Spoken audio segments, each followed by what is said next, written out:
favorite songs ever written. It's another one by Seeger, who we've featured a lot on this channel. And to read it today, we're going to continue our work with accidentals. This is lesson 17 in my series on reading music for guitar. So check out the previous videos if you feel like you're missing some context. Make sure to get the PDF down in the description. It's absolutely free, and it'll give you all of the materials you need for this whole series.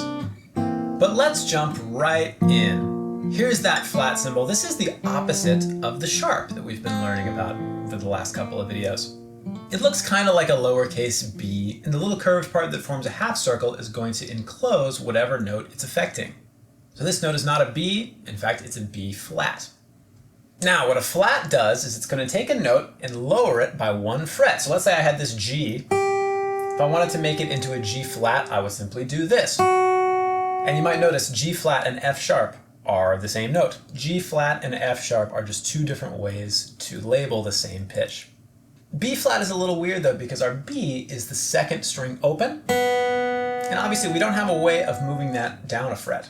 So what we have to do is find the B flat over here instead. That is the third fret of the third string, B flat. A B flat with all other natural notes makes the key of F. And here is our F major scale.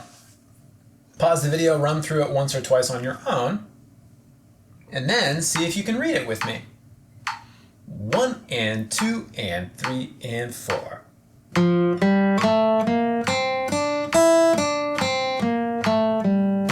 Again.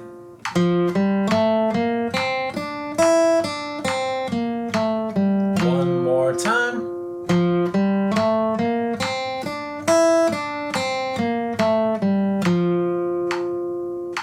In just the same way we've dealt with for the last couple of videos, this flat is going to get moved to the start of the song.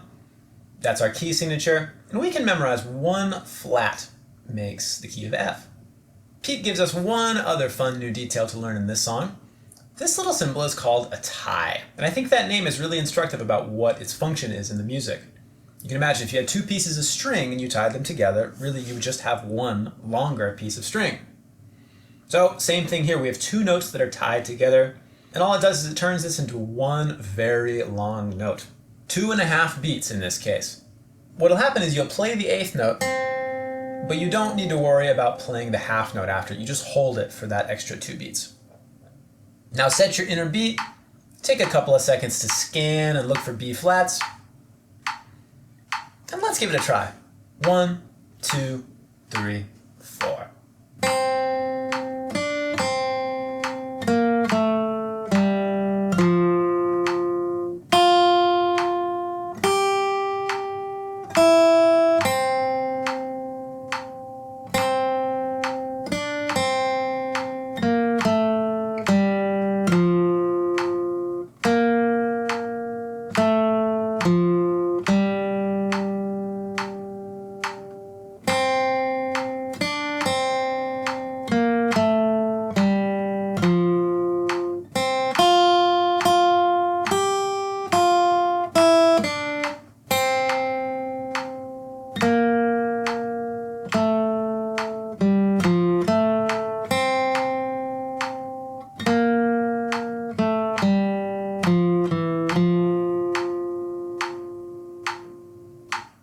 And our last thing for today, this is the St. James Infirmary Blues, a really, really old folk blues song.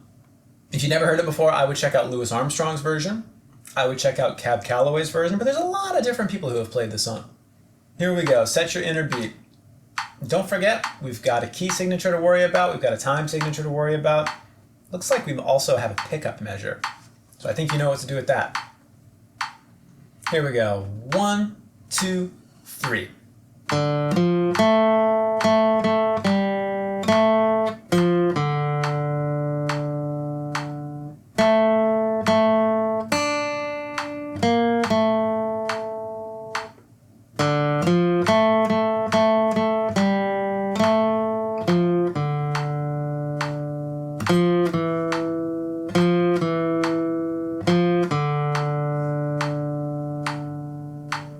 I hope you enjoy practicing these two. I really like both of these songs.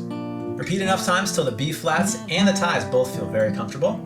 Leave me a comment if you have any questions. Subscribe so you don't miss the next lesson where we'll talk about some more flats. and I'll see you then.